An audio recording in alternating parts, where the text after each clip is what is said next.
Bonjour, dans la capsule d'écologie intégrale de cette semaine, nous allons parler des réfugiés à l'occasion de la Journée mondiale du migrant et du réfugié qui sera célébrée le 27 septembre. Cette réflexion s'insère dans le cadre de la saison de la création 2020 qui se poursuit jusqu'au 4 octobre.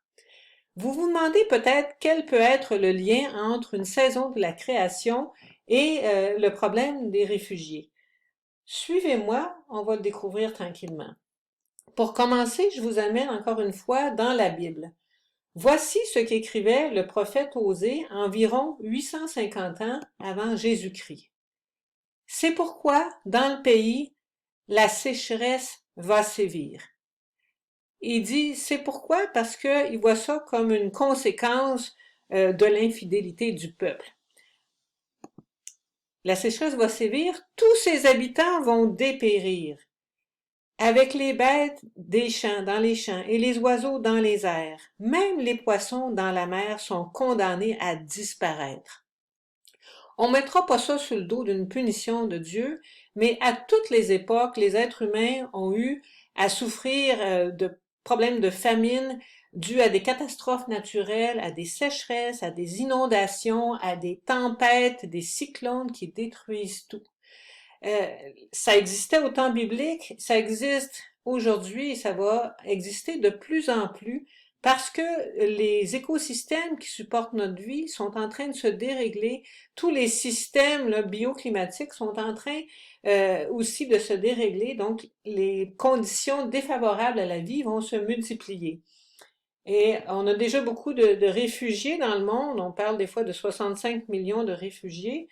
Mais de plus en plus, ce seront des réfugiés climatiques.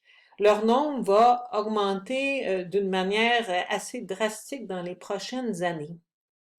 Et d'ailleurs, même si souvent les réfugiés partent à cause de guerres ou de conflits, si on regardait derrière ces guerres et ces conflits, quelles en sont les causes, ce sont souvent des problèmes d'accès aux ressources, accès à l'eau qui va devenir de plus en plus difficile et critique, accès aux terres arables, accès à l'ensemble des ressources. Bon, parler de millions de personnes, des fois ça reste très abstrait, on a de la misère à faire des liens avec des millions de personnes.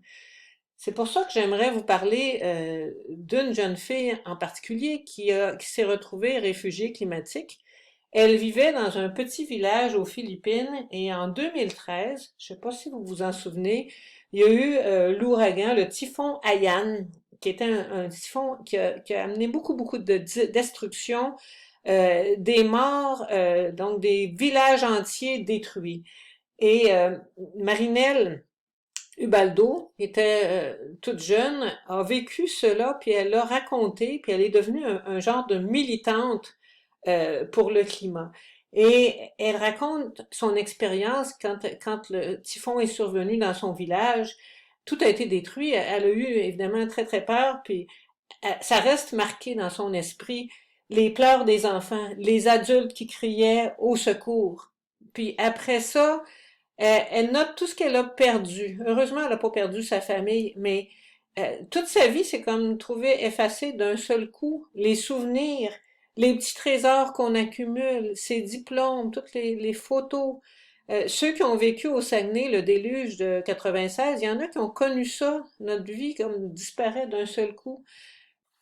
Marinelle, c'est un exemple parmi d'autres, mais il faut jamais oublier que derrière les chiffres de millions de personnes, il y a des vraies personnes concrètes comme nous qui vivent ces événements-là. Et puisqu'on aime toujours faire un lien avec une action possible, peut-être que cette semaine, on pourrait se demander, est-ce que je connais des réfugiés? Il y a des groupes un peu partout au Québec qui ont accueilli des réfugiés de Syrie ou d'Irak ces dernières années. Est-ce que j'ai eu l'occasion de soutenir des groupes qui accueillaient des réfugiés? Quelle est mon attitude face aux étrangers qui arrivent pour toutes sortes de raisons, mais parfois parce qu'ils ont fui des conditions très difficiles? Est-ce que je les aide à s'intégrer? C'est des questions qu'on peut se poser comme chrétiens qui sommes appelés à ouvrir notre cœur à la largeur du monde. Et peut-être qu'on peut continuer aussi à prier la prière de la saison de la création qui nous est proposée. La semaine prochaine, la capsule sera sur un temps pour louer et célébrer. On va être quelques jours avant la fête de François d'Assise, alors c'est la dimension qu'on va mettre en relief.